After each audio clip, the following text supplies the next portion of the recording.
Emmanuel Macron a cru pouvoir intimider l'Algérie, pensant qu'un discours ferme suffirait à rappeler une influence qu'il croyait encore intacte. Mais c'est là que tout a basculé. La réponse de Tebboune, nette et implacable, a inversé la situation et montré au monde entier que l'Algérie n'est plus dans le rôle de l'élève docile, mais bien celui d'un adversaire digne et redouté. Ce face-à-face n'est pas une simple dispute diplomatique, c'est l'image d'un duel où chacun joue sa crédibilité, et cette fois-ci c'est Alger qui frappe fort et qui impose le respect. Alors avant d'aller plus loin et de découvrir comment cette confrontation a changé l'équilibre des forces, je vous invite à soutenir cette voix algérienne fière et indépendante. Mettez un like dès maintenant, abonnez-vous pour ne rien manquer, partagez cette vidéo autour de vous et surtout écrivez en commentaire « Vive l'Algérie forte et indépendante ». Dans un climat politique français déjà miné par les tensions sociales et les fractures idéologiques, Emmanuel Macron a choisi de lancer une provocation frontale contre l'Algérie. Ces mots n'étaient pas le fruit d'un simple dérapage ou d'une maladresse diplomatique, mais bien une déclaration pensée, pesée et utilisée comme un signal politique. En affirmant que la France n'a plus d'autre choix que d'adopter une approche plus ferme vis-à-vis d'Alger, Macron a tenté de montrer à son opinion publique qu'il restait l'homme de l'autorité, capable de redresser l'image d'une puissance affaiblie. Mais derrière ce discours musclé se cache une réalité beaucoup plus fragile. Le président français joue une partie risquée, où chaque mot devient une carte posée sur la table d'un poker politique qui pourrait se retourner contre lui. Affaibli par une série de crises internes, contestations sociales, fractures au sein de sa majorité, montée en puissance d'une droite radicale qui grignote de plus en plus l'opinion, Macron cherche à reprendre l'initiative. Dans un pays où l'angoisse identitaire se nourrit de débats stériles et de crispations héritées du passé colonial, viser l'Algérie devient pour lui un pari calculé. C'est le coup du joueur qui, acculé par ses pertes, mise encore plus fort, espérant renverser la tendance grâce à un geste spectaculaire. Mais ce geste, au lieu de rassurer, révèle au contraire sa fébrilité. On le voit comme un joueur de poker dont les mains tremblent légèrement, dont le regard trahit la peur de perdre la partie, mais qui tente malgré tout de jeter ses dernières cartes pour impressionner l'adversaire. Ce choix rhétorique ne s'explique pas uniquement par des considérations diplomatiques, mais surtout par des besoins internes. La France est fracturée, son paysage politique instable, et Macron, privé d'une majorité solide à l'Assemblée nationale, cherche à réaffirmer une stature présidentielle écornée. Ces crises répétées, gilets jaunes, retraite, colère sociale, rejet d'une partie de la jeunesse, l'ont progressivement isolé. Dans ce contexte, l'Algérie devient une cible symbolique. Elle incarne à la fois la mémoire coloniale qui continue de hanter la politique française et la diaspora nombreuse qui influence le débat intérieur. En s'attaquant à elle par des mots durs, Macron espère parler directement à cette frange de l'opinion séduite par les discours nationalistes et identitaires. Pourtant, cette stratégie révèle surtout la perte de contrôle d'un chef d'État en difficulté. Comme un joueur à la table, il n'a plus de véritables atouts en main et mise sur l'intimidation verbale pour tenter de masquer son affaiblissement. Mais dans le jeu diplomatique, ce genre de bluff peut être rapidement démasqué, surtout face à un adversaire qui n'a plus rien à perdre et qui au contraire gagne en assurance. Macron pensait rassurer son électorat en jouant la carte de la fermeté, mais il a en réalité exposé sa vulnérabilité. Ces déclarations, loin de redorer son image, rappellent au contraire que la France n'est plus en position de dicter les règles comme auparavant et que le temps des injonctions est bel et bien révolu. Cette séquence marque donc le début d'un bras de fer symbolique. D'un côté, un président affaibli qui tente un dernier coup pour montrer sa force. De l'autre, une Algérie qui refuse désormais de se laisser intimider et qui se prépare à répondre avec une assurance nouvelle. Dans cette partie de poker diplomatique, les cartes semblent déjà redistribuées, et le joueur qui croyait avoir la main découvre qu'il est en réalité acculé dans un coin de la table, observé par un adversaire qui n'a plus peur et qui s'apprête à jouer sa propre partie. La réponse de l'Algérie ne s'est pas fait attendre, et elle a été marquée par une clarté qui tranche avec l'ambiguïté calculée du discours de Macron. Abdelmadjid Tebboune a réagi avec une fermeté qui rappelle à tous que l'Algérie n'est plus ce pays, contraint de composer avec les injonctions de Paris. D'une voix calme mais déterminée, il a affirmé la souveraineté nationale et la volonté inébranlable de tracer une voie indépendante, libre de toute tutelle. Dans ce climat houleux, Son attitude a ressemblé à celle d'un capitaine tenant fermement la barre de son navire au milieu d'une tempête, refusant de céder aux vagues puissantes et orientant sa trajectoire avec certitude vers un horizon clair. Ce n'était pas une réaction de circonstance, mais une véritable déclaration de principe. L'Algérie ne reculera plus face aux pressions, d'où qu'elles viennent. Tebboune a renvoyé un message direct. Le temps des rapports de domination est terminé. Désormais, les relations internationales doivent reposer sur le respect mutuel et non sur la menace. En quelques phrases, il a inversé le rapport de force. Là où Macron voulait imposer l'image d'une France ferme, c'est l'Algérie qui est apparue comme la partie la plus solide, la plus confiante et surtout la plus cohérente dans sa vision. Ce renversement est d'autant plus marquant qu'il intervient dans un contexte où l'Algérie a renforcé son poids régional et international. Ce n'est plus la France qui définit les règles du jeu, mais Alger qui fixe les limites de ce qui est acceptable ou non dans la relation bilatérale. Et cette posture ne relève pas d'un simple discours de circonstance. Elle traduit une stratégie de long terme, celle d'un pays décidé à assumer pleinement son rôle d'acteur souverain. Macron a voulu jouer la carte de l'intimidation, mais c'est Tebboune qui, en gardant son calme et sa fermeté, a montré qu'aujourd'hui, l'Algérie n'est pas un navire dérivant, mais un vaisseau puissant, guidé par un capitaine qui sait où il va et qui inspire le respect même de ceux qui cherchaient à l'ébranler. Sur la scène internationale, la réaction algérienne face aux propos de Macron s'inscrit dans un contexte où le pays affirme de plus en plus son indépendance stratégique. L'Algérie n'est plus enfermée dans un tête-à-tête exclusif avec Paris. Elle s'est progressivement ouverte à de nouveaux partenaires, multipliant les accords et les alliances avec des puissances émergentes et établies. La Chine occupe une place centrale dans cette recomposition. Investissements massifs dans les infrastructures, projets liés aux nouvelles routes de la soie, renforcement des échanges commerciaux, tout cela fait de Pékin un allié incontournable. La Russie, quant à elle, reste un partenaire militaire et énergétique majeur, avec qui Alger entretient une coopération historique, renforcée par des manœuvres conjointes et des contrats stratégiques. La Turquie, en plein essor dans la région, s'est également imposée comme un partenaire de choix, développant des relations économiques mais aussi politiques qui traduisent une vision commune d'un monde multipolaire.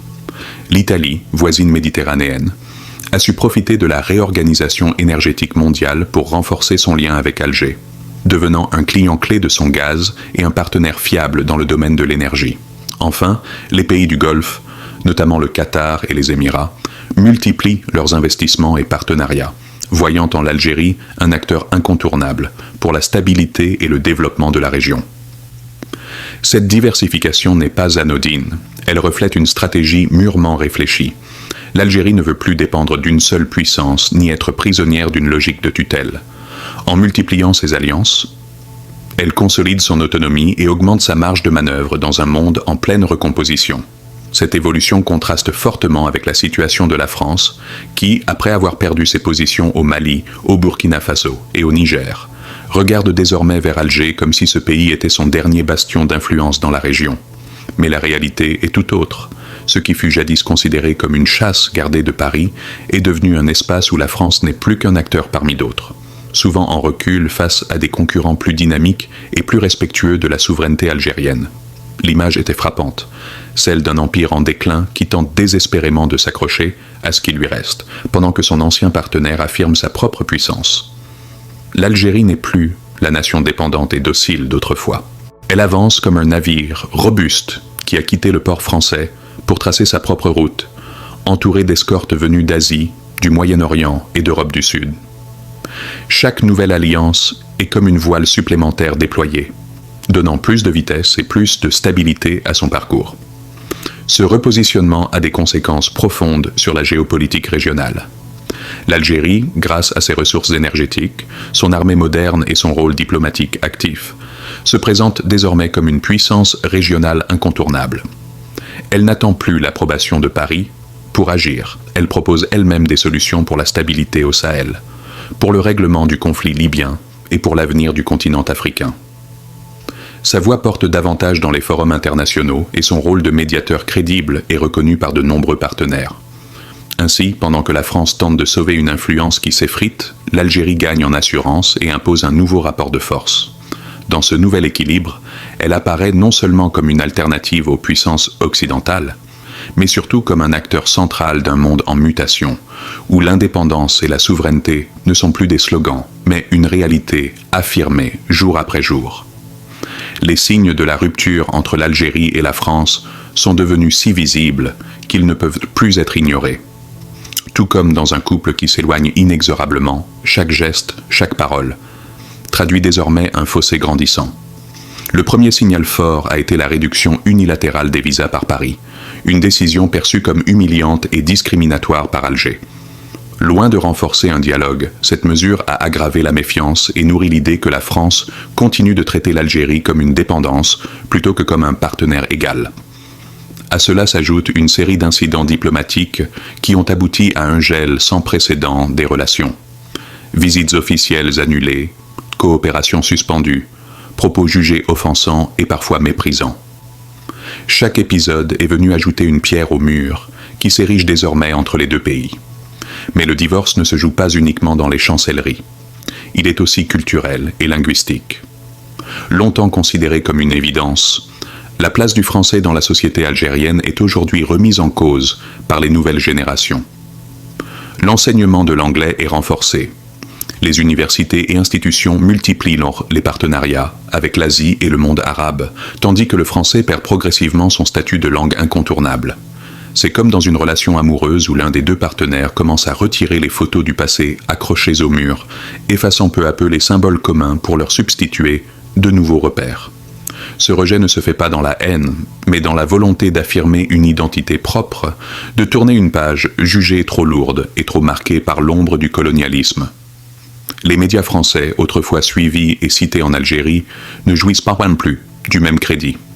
Leurs analyses ne sont pas de plus en plus critiquées, leurs reportages accusés d'orientation biaisée, parfois même de condescendance. L'opinion publique algérienne, connectée et attentive, les marginalise et leur oppose de nouvelles sources d'informations venues d'autres horizons. C'est un autre signe de détachement. Comme dans un couple qui se sépare, on cesse d'écouter l'autre. On cherche ailleurs une oreille plus sincère, plus respectueuse. Ce rejet croissant de l'influence française est aussi nourri par une volonté politique claire. L'Algérie ne veut plus être définie à travers le prisme de son ancienne puissance coloniale. Elle aspire à écrire son histoire contemporaine avec ses propres mots, à construire ses alliances sans demander d'autorisation, à s'ouvrir au monde sans passer par Paris. La France, de son côté, peine à accepter cette autonomie grandissante comme un partenaire qui refuse de reconnaître que l'autre n'a plus besoin de lui pour exister.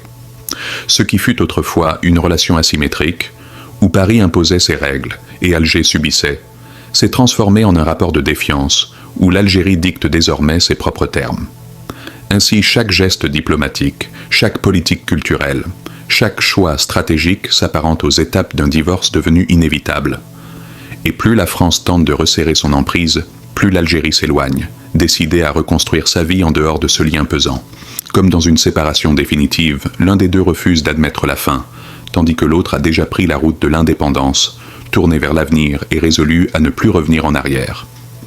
L'Algérie s'affirme aujourd'hui comme une puissance régionale incontournable, portée par des atouts qui lui permettent de jouer un rôle décisif dans les équilibres méditerranéens et africains. Ces immenses ressources énergétiques, en particulier le gaz, la placent au cœur des préoccupations européennes, surtout depuis la crise énergétique provoquée par la guerre en Ukraine et la réduction des importations russes. L'Algérie n'est plus seulement un fournisseur, elle est devenue un acteur stratégique, capable d'influer sur les choix politiques de ses partenaires grâce à son rôle de garant de la sécurité énergétique. Cette richesse naturelle, loin d'être une rente passive, est désormais utilisée comme un levier diplomatique pour affirmer une souveraineté renforcée. À ces ressources s'ajoute la solidité d'un appareil militaire moderne et respecté. L'armée algérienne, régulièrement classée parmi les plus puissantes du continent africain, bénéficie d'un équipement sophistiqué et d'une expérience forgée à travers son rôle stabilisateur dans la région. Elle y s'est perçue comme une force de dissuasion crédible, mais aussi comme une garantie de stabilité pour un pays situé à la croisée de zones de tension. Ce potentiel militaire est un pilier de la politique étrangère d'Alger, lui permettant de peser dans les équilibres géopolitiques tout en défendant avec fermeté sa souveraineté nationale. La diplomatie algérienne, de son côté, s'impose comme une voix écoutée dans de nombreux dossiers internationaux. Dans le conflit libyen, l'Algérie a toujours plaidé pour une solution politique inclusive, refusant toute ingérence étrangère qui risquerait d'envenimer la situation. Dans le Sahel, son rôle est tout aussi central. Elle agit à la fois comme médiateur, comme acteur sécuritaire et comme partenaire incontournable dans la lutte contre le terrorisme. Sa position géographique, son expérience et sa neutralité lui permettent d'être reconnu comme un interlocuteur crédible, non seulement par ses voisins, mais aussi par des puissances mondiales qui voient en elle un stabilisateur régional. Cette montée en puissance ressemble à l'image d'un phénix qui renaît de ses cendres. Après avoir longtemps été perçu comme un acteur limité par son passé colonial et ses dépendances anciennes, l'Algérie déploie aujourd'hui ses ailes et s'impose avec éclat dans un monde multipolaire. Elle n'accepte plus de subir des injonctions, elle propose ses propres solutions, ses propres visions.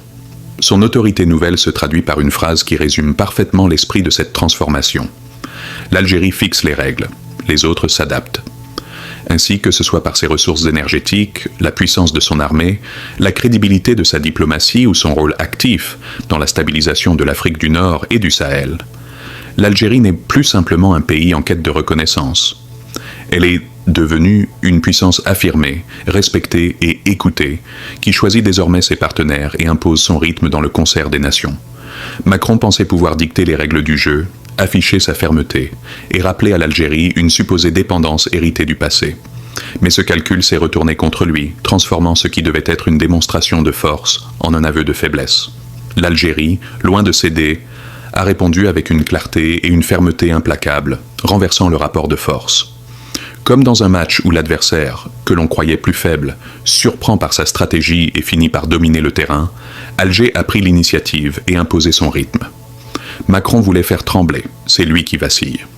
L'Algérie, elle, sort grandie, affirmant son indépendance et sa souveraineté sans équivoque. Ce retournement illustre une réalité nouvelle. Dans cette partie où Paris pensait encore avoir l'avantage, c'est Alger qui marque les points, sous les regards du monde. L'image est claire.